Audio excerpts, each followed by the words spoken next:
Pada 17 Ogos 2023, kita dikejutkan dengan berita tragedi jet peribadi yang berlepas dari lapangan terbang antarabangsa Langkawi menuju ke lapangan terbang Sultan Abdul Aziz Shah Subang telah terhempas di atas jalan raya berdekatan kawasan perumahan Bandar Elmina Shah Alam. Tragedi itu telah mengorbankan 10 orang, iaitu 6 orang penumpang, 2 kru penerbangan, 1 penunggang motosikal dan 1 pemandu kereta. Salah seorang penumpang itu adalah Esko Pahang, Datuk Seri Johari Harun. Jadi ini adalah 4 tragedi kapal terbang di Malaysia. Yang pertama, pesawat MH653, tragedi Tanjung Kupang. Jadi pada tarikh 4 Disember 1977, pesawat MH653 berlepas dari Pulau Pinang menuju ke Kuala Lumpur dengan 93 penumpang dan 7 kru. Apa yang berlaku? Pesawat itu telah dirampas. Kemudian pesawat itu telah terhempas di Tanjung Kupang, Johor, kawasan berpaya bakau pada jam kira-kira 18 minit malam yang telah membunuh kesemua penumpang dan anak kapal berjumlah 100 orang. Antara masa nahas adalah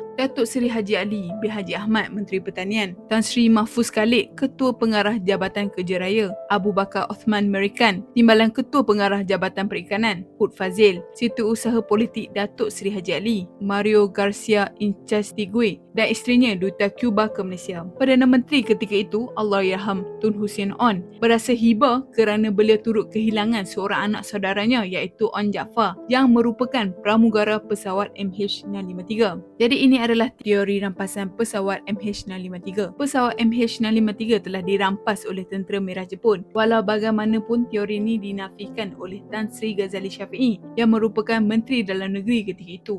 2 hari lepas tragedi nahas ni, laporan akhbar menyatakan bahawa pelaku adalah perseorangan namun identiti tidak dapat dipastikan. Hubungan tragedi dengan kumpulan Tentera Merah Jepun tidak dapat dipastikan kerana kesemua daripada mereka yang menaiki pesawat tu telah terbunuh. Menurut laporan, cebisan mayat bertaburan dalam paya. Ada juga cebisan mayat yang tersangkut di atas pokok berhampiran dan juga ditemui beberapa pucuk senjata api milik penumpang. Yang kedua, pesawat MAS Fokker 50 yang terhempas di lapangan terbang Tawau. Pada 15 September 1995, MAS Fokker 50 telah terhempas di lapangan terbang Tawau. Pesawat yang dalam perjalanan dari Kota Kinabalu tiba di lapangan terbang Tawau tetapi gagal mendarat sepenuhnya di landasan lalu terbabas dan terhempas di Kampung Seri Menanti. Api kelihatan marak di bahagian depan pesawat. 19 orang sempat keluar melalui pintu kecemasan. Kemudian pesawat meletup dan api menjulang tinggi serta membakar keseluruhan badan pesawat serta rumah penduduk berhampiran. 34 orang daripada 53 penumpang telah disahkan meninggal dunia dan rentung. 53 rumah membabitkan 62 keluarga di Kampung Seri Menanti musnah terbakar. Kisahnya bermula apabila pesawat ni cuba mendarat di lapangan terbang Tawau dan kemudian terbabas dari landasan dan menjunam ke kawasan perumahan penduduk yang terletak berhampiran dengan lapangan terbang tersebut. Menurut laporan daripada akhbar, saksi dan kaki tangan MAS di lapangan terbang Tawau berkata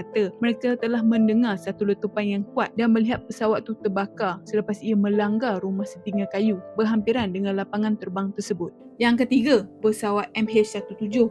Pada tarikh 17 Julai 2014, pesawat Malaysia Airlines Boeing 777 MH17 memulakan perjalanan dari Amsterdam ke Malaysia. Tapi pesawat ni telah ditembak jatuh berdekatan dengan sepadan Rusia. Kesemua 298 penumpang dari 10 buah negara dan kru kapal terbunuh. Pada Oktober 2015, laporan awam terbesar telah dikeluarkan oleh Lembaga Keselamatan Belanda DSB. Dan menurut penemuan DSB ni, Boeing 777 telah ditembak jatuh oleh peluru berpandu BUK. Jadi pada 18 November 2022, Mahkamah The Hague, Belanda telah menjatuhkan hukuman penjara seumur hidup ke atas 2 warga Rusia dan seorang warga Ukraine selepas didapati bersalah menembak jatuh pesawat Malaysia Airlines MH17 pada 2014. 2 warga Rusia, Igor Girkin dan Sergei Dubinsky, serta warga Ukraine, Leonid Karchenko, turut didakwa telah menyebabkan semua 298 penumpang dan krunya terbunuh. Ketua Panel Hakim yang membacakan ringkasan perhakiman turut memerintahkan ketiga-tiga lelaki itu membayar pampasan kepada ahli keluarga mangsa.